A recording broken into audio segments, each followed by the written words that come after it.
Buenos días a todos. Continuamos con nuestra temática de procesos de manufactura.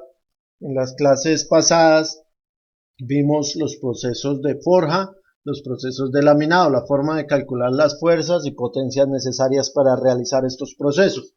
Ustedes por su cuenta realizaron 3 trabajos.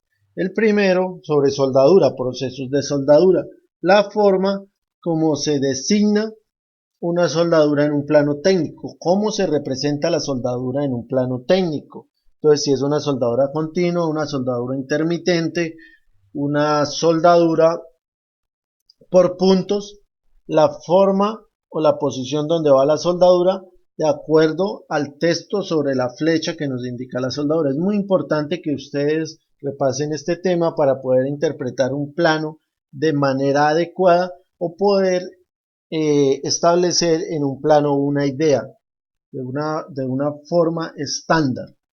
El segundo trabajo que realizaron fue sobre procesos de recubrimiento en metales. Acá quiero recalcar 3 procesos principales: zincado, galvanizado y pintura electrostática. El zincado es un proceso económico, se utiliza mucho en metalmecánica, su acabado es muy bueno y en el mercado usted lo encuentra en muchos sitios. Ya hay varios negocios donde ofrecen estos procesos de zincado. El galvanizado ya es un proceso donde la capa protectora es mucho más gruesa que el zincado. Es un proceso más costoso, pero pues nos sirve para aplicaciones donde el ambiente sea más agresivo y necesitemos mayor durabilidad. La pintura electrostática tiene también muy buen acabado, es un proceso más económico que los dos anteriores. Hay muchas microempresas que prestan este servicio y vamos a obtener unos muy buenos acabados. El tercer trabajo, moldeo de plásticos, es un mundo muy grande, es una rama muy grande dentro de los procesos de manufactura. Eh, el costo más grande es en la elaboración de los moldes. Después de que están los moldes, ya se puede hacer una producción en serie de varias piezas.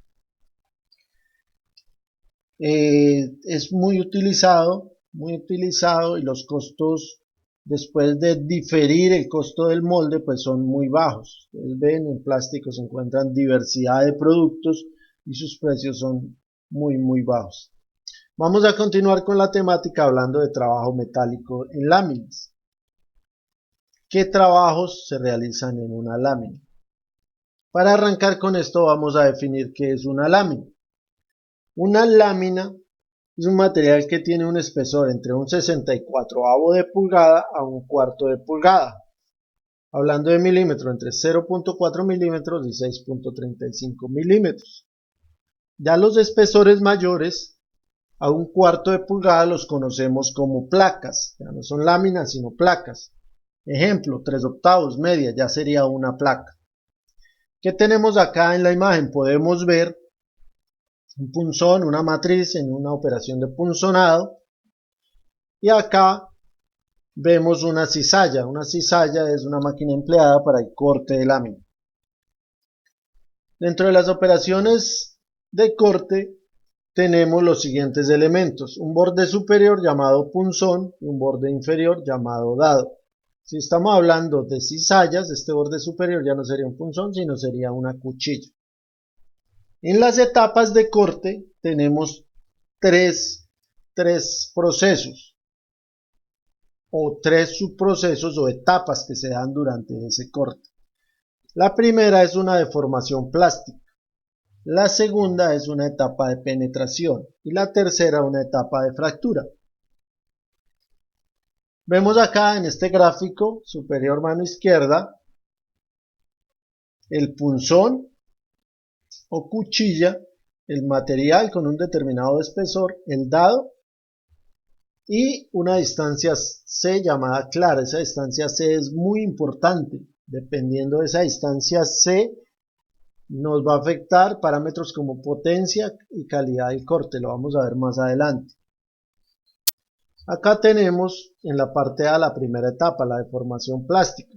A medida que se empieza a cortar la lámina, se empieza a deformar. Entonces, si quitáramos la presión de la cuchilla en este momento, lo que tendríamos sería una deformación de la lámina. Se doblaría, pero no se habría cortado. La segunda etapa ya es la penetración, donde la cuchilla ya penetra dentro de la lámina. Ya empieza a haber un corte. Y la tercera es la fractura. Resulta que esta área cada vez va disminuyendo, cada vez es más pequeña, más pequeña. Entonces esa área que soporta todo el esfuerzo, en este punto ya no resiste y se rompe. Entonces en este punto ya no hay corte, ya ahí es una fractura, el material cede y se rompe. Acá tenemos la forma en que quedaría un corte o que queda un corte. La parte superior tenemos un redondeado que es donde se deformó el material sin haberse cortado. La segunda zona tenemos un bruñido, que es donde se realizó el corte perfecto de ese material. Y en la última zona tenemos una zona de fractura, que es donde se fracturó, se rompió el material. Y finalmente tenemos una rebaba. Ustedes ven, todos los materiales que se cortan al final quedan con una rebaba. ¿De qué depende las longitudes de estas tres zonas? Depende del espesor del material, depende del tipo de material y depende de la distancia C o claro que llamamos anteriormente. Dentro de las operaciones de corte tenemos tres principales: cizallado, punzonado y perforado. Voy a repetir, tenemos dado, punzón, cizalla y material. Entonces acá tenemos un cizallado. Ahora acá vamos a ver la diferencia entre un punzonado y un perforado. Este denotado con número 2 es un punzonado y este denotado con número 3 es un perforado. ¿Cuál es la diferencia? Entonces en el punzonado, la parte que sale del corte o la forma es la que utilizamos, es la que nos sirve. ¿Sí? Cortamos este cuadro o estos cuadros. Esos cuadros son los que vamos a utilizar, son la pieza que nos va a servir. Y este material, base o matriz, va a ser el desperdicio. No nos va a importar. Nuestra aplicación es esta. Eso es un punzonado. En el perforado es todo lo contrario. La pieza que sale del proceso de corte va a ser el desperdicio. ¿Sí? Esta pieza que cortamos acá es el desperdicio. Y la matriz que queda es la parte que vamos a utilizar. ¿Sí? Entonces necesitamos una base con un agujero en el centro. Esta es la pieza que vamos a utilizar. Y estas pequeñas arandelitas van a ser el desperdicio. Esa es la diferencia entre perforado y punzonado. Ahora sí vamos a hablar del claro. ¿Por qué es tan importante? El claro es la distancia entre el dado y el punzón. Es la tolerancia en la cual van a ir separados. ¿Qué pasa si es muy pequeña? ¿Qué pasa si es muy grande? Ya lo vamos a ver. ¿Qué pasa si no hay espacio? Se podrían estrellar y dañamos nuestra máquina. Una recomendación general para procesos de corte es que esa distancia, tolerancia C, vaya entre el 4 y el 8% del espesor de la lámina. Un ejemplo, si nuestra lámina tiene un espesor de 1 milímetro, entonces la distancia C, claro, tendría entre 4 centésimas de milímetro a 8 centésimas de milímetro. Sería la distancia C, claro, que deberíamos utilizar. Ahora sí, ¿qué pasa si esa distancia C es muy pequeña? Entonces nos crea unos super esfuerzos en el material. Entonces la potencia de la cizalla o del punzón va a ser muy alta, va a ser una potencia muy alta. Segundo de eso, se nos van a producir muchas microfisuras. El material no va a tender a cortar, sino a fisurarse y a romperse y quedar muchos esfuerzos superficiales. Aparte de eso, vamos a tener un alto desgaste tanto en el dado como en el punzón o cizalla. porque acá se nos presenta unas zonas de endurecimiento por deformación. Eso nos produce un alto incremento en la potencia y una mala calidad del corte. Ahora, ¿qué pasa si la distancia C es muy grande? Todo lo contrario, ahora la dejamos muy grande. Entonces vamos a tener unas rebabas grandísimas. Vamos a tener unas rebabas grandísimas y una baja calidad de corte. Entonces, por eso esa distancia C de claro es una distancia crítica. ¿Cómo se trabaja en las cizallas? Las cizallas tienen una tabla donde nos dice para cada espesor de material y tipo de material graduar el dado en tal distancia. ¿Sí? Tienen unas marcas y unas graduaciones. Entonces, cuando usted cambia de referencia de lámina a cortar, tiene que graduar ese dado. Las cizallas ya tienen pues unas facilidades para esas graduaciones. Entonces no podemos estar cortando una lámina de 0.5 milímetros y sin graduar la máquina ir a cortar una lámina de 6 milímetros. ¿Sí? Lo más probable es que la máquina no la pueda cortar si no hemos hecho la graduación de ese dado.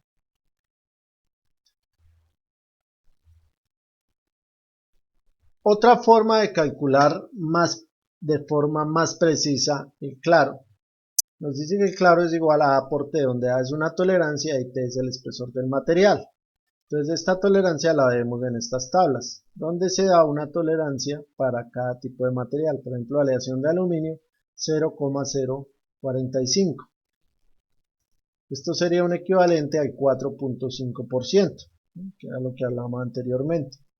Y acero laminado en frío, dureza media 0,075, o un equivalente a 7.5% por el espesor. Entonces, una forma más precisa de calcular ese claro. Cuando ustedes vayan a hacer una aplicación de cizalla, de corte, de punzonado, deben tener muy en cuenta estos parámetros. Perdón.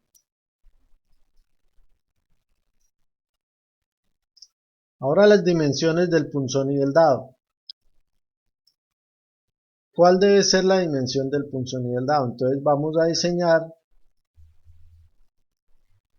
una aplicación, vamos a hacer unas arandelas, vamos a diseñar una pieza, vamos a diseñar esa punzonadora o esa cizalla. Entonces, ¿qué dimensión le vamos a dar a este dado y qué dimensión le vamos a dar a este punzón? Supongamos, vamos a hacer unas arandelas de 8 milímetros. Entonces, usted deja el dado de 8 o el punzón de 8, o los deja de la misma medida. Entonces, tenemos que seleccionar la medida C del claro. ¿Cómo funciona? Vamos a tomarnos un minuto para analizar cómo funciona. Pues, digamos que algo muy importante durante estas operaciones, ese diseño. Si vamos a diseñar una máquina y teniendo en cuenta que el punzón es muy costoso, ustedes averiguan un punzón es muy costoso y un dado es muy costoso porque ya tiene tratamientos térmicos y todo, y sus dimensiones ya deben estar bien establecidas.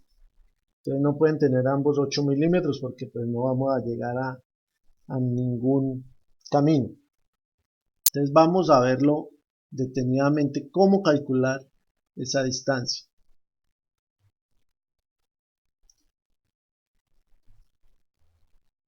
Entonces, para arrancar, esta es la forma de la pieza. ¿Sí? Esta es la forma de la pieza que queremos obtener, la forma de la pieza que vamos a diseñar. Entonces, diámetro del punzón y diámetro del dado, diámetro del punzón y diámetro del dado.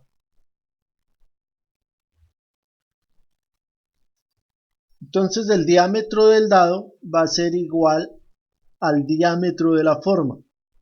¿Sí? Si lo que queremos es una arandela de 8 milímetros, ¿sí? De diámetro exterior 8 milímetros, entonces el dado va a tener 8 milímetros. ¿Sí? Esta es la pieza que queremos. 8 milímetros es la medida exacta que nos pide el cliente. El cliente nos dijo, me entrega una pieza de diámetro exterior 8 milímetros. Entonces el dado lo dejamos de 8 milímetros. ¿Sí? Lo dejamos de esa medida, 8 milímetros. Y el punzón va a ser más pequeño. ¿Cuánto va a ser más pequeño? Menos 2C. Entonces, si esta es la pieza, repito de nuevo, por la importancia que tiene, si esta es la pieza que necesitamos, un ejemplo de 8 milímetros, el dado debe tener 8 milímetros y el punzón debe ser más pequeño. ¿Más pequeño cuánto? Menos 2 veces C, o 2 veces el claro. Claro acá y claro acá. Ahora lo contrario. Si no, lo que queremos es un agujero preciso. El cliente nos dice, me diseñan, me entregan una lámina que tenga un agujero en el centro de tal diámetro, de 10 milímetros de diámetro el agujero. ¿Sí? Ya este desperdicio no nos importa, esto no nos sirve para nada, nos sirve es la pieza con el agujero en el centro. Entonces acá en este caso es al contrario, el punzón debe tener exactamente el diámetro del agujero. Entonces si nos pidiera un agujero de 10 milímetros, entonces el punzón debe tener 10 milímetros. Y el dado ser más grande. ¿Más grande cuánto? Más 2 veces C. Entonces el dado va a ser igual al diámetro del agujero más 2 veces el claro. Entonces de esa forma se diseña una herramienta para corte, ¿sí? Empunzonado. Importante este tema, lo tengan en la retina cuando se enfrente con algún determinado diseño. Las fuerzas de corte. ¿Qué fuerzas de corte tenemos? La fuerza de corte es igual a S por T por L, donde S es la resistencia al corte de la lámina. T es el espesor del material y L la longitud del borde de corte. Este S lo podemos definir como 0.7 la resistencia última a la tensión. Y esta resistencia última a la tensión la sacamos de las tablas de las propiedades de los materiales. Si ustedes recuerdan, la curva de esfuerzo-deformación, cuando se hace estos ensayos de tracción, obtenemos este dato, resistencia última a la tensión. Entonces S igual a 0.7 por esa resistencia. Entonces nos quedaría fuerza igual a 0.7 por resistencia última a la tensión por el espesor del material por la longitud del borde de corte. ¿Cuál sería la longitud de borde del corte? Sería el perímetro. Si es un cuadrado, 4 veces o 4 por L. Si es un círculo, entonces sería el perímetro del círculo, pi por diámetro.